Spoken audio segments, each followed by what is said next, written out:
Hey there, and welcome to Breakfast with Mark Daniels for Monday, March 2nd, 2020.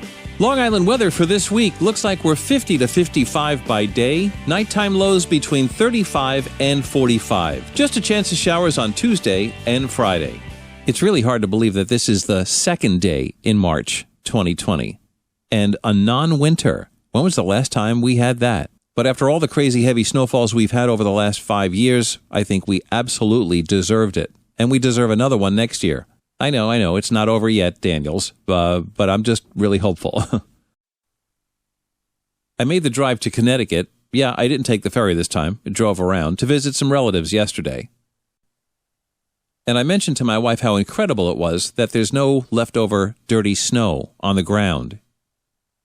You know, the black and brown and dirty stuff and slush and patches of ice left over from places that couldn't get shoveled properly. There's none of that. It was a bright, brilliant day. And inside the car, because it was kind of cold yesterday, it really did look like a touch of spring, and felt that way too. It even made that patch of road that's always clogged with traffic, and was yesterday as well, that part of I-95 as it winds its way past Co-op City. I guess you'd call it palatable. And again, I say this knowing that winter is not over yet. Our heaviest snowfall year, can you remember what that was? It was the winter of 1995-96. That's when we had the blizzard of 96. Some places around Long Island got about 3 feet of snow just from that one snowfall. The total number for the year was 90.75 inches. Our least snowiest year was 4.5 inches. And that came a few years later, the winter of 1997 and 98. And just saying, we're on our way to setting a record for the least amount of snow ever. Fingers are still crossed. Today is National Old Stuff Day. And Lord knows I have a lot of old stuff. And I bet you do too. And it's actually the opposite of what you think it is. It's a day that encourages you to try something new. Maybe not everything, maybe not all your old stuff, but some of it. It's a day to break out of the old routines and experience new ones. Some other suggestions about ridding yourself of some old stuff and ways include maybe use an old item for a new one. Look at things from a new perspective. Throw out all you know about something and relearn it all new. Yeesh, that's scary. Take something old and freshen it up. Clean it, paint it, fix it. Maybe give it a haircut. And order a small instead of a large. Today is also World Teen Mental Wellness Day. It's a day to provide a greater awareness of mental health issues among teens, as well as to provide education about removing stigmas surrounding preventative mental health. That's a big one. Here's something that we covered on Breakfast with Mark Daniels last week, but I'm bringing it up again because there's been a sliver of a change to it. It's the New York State plastic bag ban, the single-use plastic bag ban. We told you that it was going into effect yesterday. Well, it did. However, the state now will wait until April 1st to penalize stores that violate it. So if you go into a store and you notice they're still using those single-use plastic bags, wait till April 1st before you call the cops. And now here's something that I've been experiencing a lot of lately, and I wondered if you've had the same experience too.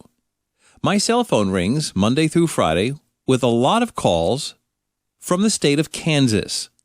I don't know anybody in Kansas, and I think I made the mistake the very first time by picking one of them up, thinking it was business related, although a business call probably would have a caller ID associated with it. But it just said some number and from the state of Kansas. Here's a couple of the cities that came up. Kansas City, Kansas. Well, that sounds credible. That was probably the one I picked up. Junction City, Kansas. Marysville, Kansas. And Seneca, Kansas. Like I said, I have no personal relationships, no business relationships anywhere in the state of Kansas. I think I'd like to visit it someday, but maybe this is their tourist bureau trying to coax me to make the trip and check it out. I don't know. But it is a pain in the butt Monday through Friday. They never call on the weekends. I've done what you're supposed to do with these things, is block every single one that comes in. I probably should re-add my number to the do not call list. They always say don't engage the caller, although I did probably the first time and realized what it was and hung up. And then they probably thought, oh, we got a sucker here, let's call him back. There are call blocking apps that you can get, which maybe I probably should do. and many other things when it comes to these robocalls. Although what's interesting about this is Newsday recently did a story about several people that were arrested because they hosted or helped promote these robocalls. But now they're stronger and more frequent than ever. And if you think about it, when you were a kid growing up, when the phone rang, you couldn't wait to pick it up to see who it was. Now we have to make sure that they have the proper caller ID that identifies them to you, and you don't pick up any call that you don't recognize.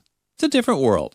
So I'm just wondering if you're getting a lot of these robocalls from the great state of Kansas, or am I the only one? I'd love to hear about it if you are, or if you're not, you can comment on Facebook, Instagram, or YouTube.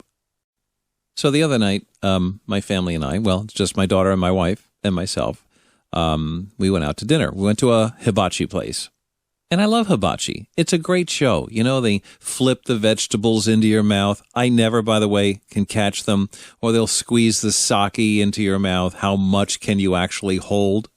And the chefs do all kinds of tricks with eggs and the flaming onion volcano. It really is a lot of fun. It's dinner and a show. And not to mention the food is always fantastic.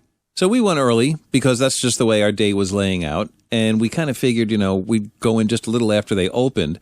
And chances were that we'd get our own private hibachi performance and meal. Because in hibachi, when you go to a hibachi restaurant, normally you'd have to share the chef with maybe one or possibly two other families. It's like having dinner with other people, which I'm okay with. Usually it makes it more fun. The more the merrier.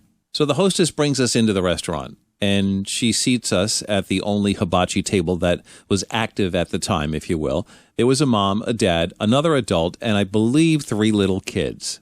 I was sitting closest to the action. I was sitting next to this mom, and my daughter was to my left, and my wife was to her left. So they were slightly removed from the other family. Now, I wasn't judging anybody. I wasn't looking for anything. I just thought this was going to be a lot of fun.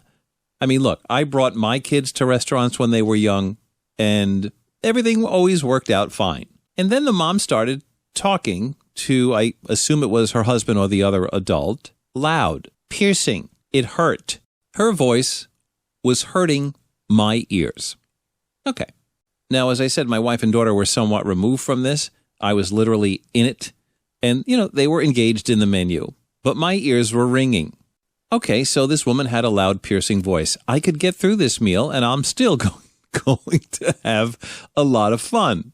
I mean, I couldn't wait for the chef to start flipping pieces of zucchini in the air so we could all catch it and laugh and have a great time. And listen, I assumed that she was speaking with a loud tone because it wasn't the quietest place to eat dinner. Hibachi places just aren't.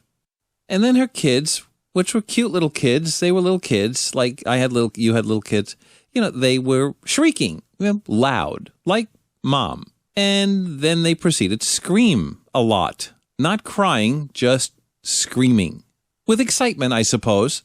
And my brain is telling me that this atmosphere, if you will, was only going to continue, at least where it was, or possibly escalate to something louder. And I thought, well, if I'm going to lay out $100 for a meal, I want to enjoy it without having to put earplugs in my ear. So I tried to call a quick, inconspicuous huddle with my wife and my daughter. And they're looking at me like I'm crazy. And they said, what's wrong? What's wrong? I said, we got to leave. We got to move. We got to go either to a different hibachi table or we'll go inside to the dining room. I can't sit here. And they thought I was a little nuts. But after all, I was more part of their family than I was mine. And at that point, the server came over to take our drink order. And I looked at my wife and I looked at my daughter and I stood up and I just grabbed my coat and I walked out. And I didn't even look back. I almost felt like I had to apologize to the table for abruptly leaving. And I think I was out of there so fast. I think my wife did mention to one of the adults at the table, sorry, this has nothing to do with you. My husband is a fanatic. Yet it had everything and only to do with them.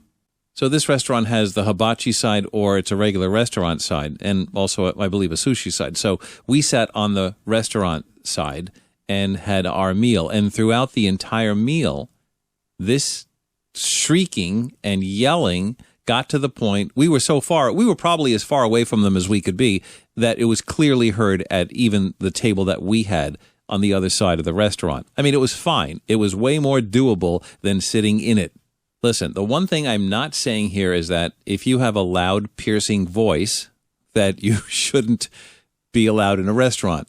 And I'm not saying here that if you have little kids, I mean, this is a great show for little kids, that you shouldn't bring them into a hibachi place.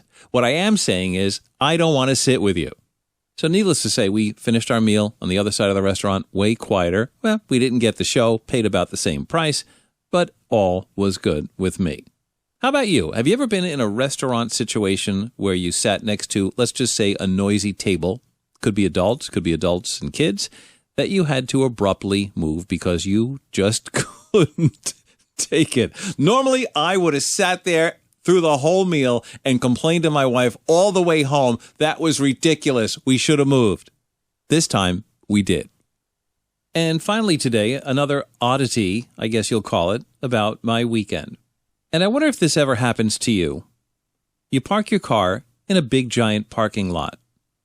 And you go into a big box store, let's say, or whatever it is. It could be a shopping center, maybe going into a smaller store, whatever. There's a lot of cars around you. You get out of the car, lock it up, go and do whatever shopping you have to do, and then return to your car. Parking our cars has, I guess, become really automatic. You push that little button. Although mine doesn't sound that cool and sophisticated, mine's more of a honk-honk of the horn, reminding you that, yeah, I'm locked. Anyway, we don't pay much attention to where we parked. I mean, how far could it be? I mean, yeah, even if your car is buried in all those other cars, you'll eventually find it if you forget. And if I do forget where I park my car, I can just hit the lock button several times, and eventually it'll chirp, chirp, or honk, honk, and let me know, hey, I'm over here. And I hate to admit it, that it happens to me a little too frequently. I should pay more attention, for sure, especially in parking lots like the Ronkonkoma train station. Anyway, so yesterday, we pulled into a parking spot. I was with my wife, and it was a local shopping center, and I just said, I'll be right out. I had to pick up one thing, and I knew it was going to be kind of quick. So I went in, got my one thing, came out, and I couldn't remember where the car was because I couldn't see it. At least my last recorded memory was that the car was literally parked in the parking lot in front of the store, and it wasn't there. I walked out into the parking lot, looked around cars, and I thought, oh, it must be right behind that car. No, it wasn't. I was literally in the middle of this parking lot looking for it, not knowing where was A, my car, and B, more importantly, where was my wife? Now, I couldn't use the key fob trick and try to press the lock button a bunch of times to get the horn to toot because I didn't have the keys because I left the keys and the car with my wife thinking, less than 4 minutes, I'll be in and out. And everything was gone. I figured, all right, I'll just call her on my cell phone number to see, did she move the car? But then I realized that my cell phone was also in the car. So I did the next best thing I could. I noticed that there was a woman standing in front of the store. She was there when I went in, and I noticed that she was there when I came out. And I said to her, I did. I asked her, I said, did you see a gray car leave like within the last 4 minutes or so? And she looked at me like I was nuts and smiled and kind of laughed and said, no. She was the only material witness that I had. So I stood next to the woman I asked, have you seen my car? And I stood there and like as if I was waiting for a bus because I thought, well, hopefully my wife will come back for me because it seemed to me that she probably took the car somewhere. So sure enough, within 3 minutes, she came pulling up, laughing hysterically, and I said, well, what the heck? Where did you go? She said she had to run a couple of quick errands, but could not communicate with me because, oh, God forbid, I did not have my cell phone. But at the same time, she probably was getting a chuckle out of the fact that she thought I was losing my mind. And for a brief moment, I thought I was. But thank goodness I didn't. Did I?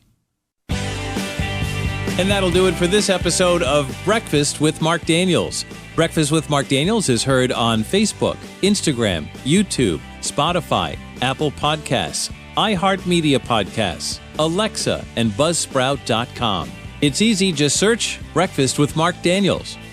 Love hearing from you. Just send an email to breakfastwithmarkdaniels@gmail.com. Don't forget to share and like. Have a great Monday. We'll see you here tomorrow for Breakfast with Mark Daniels.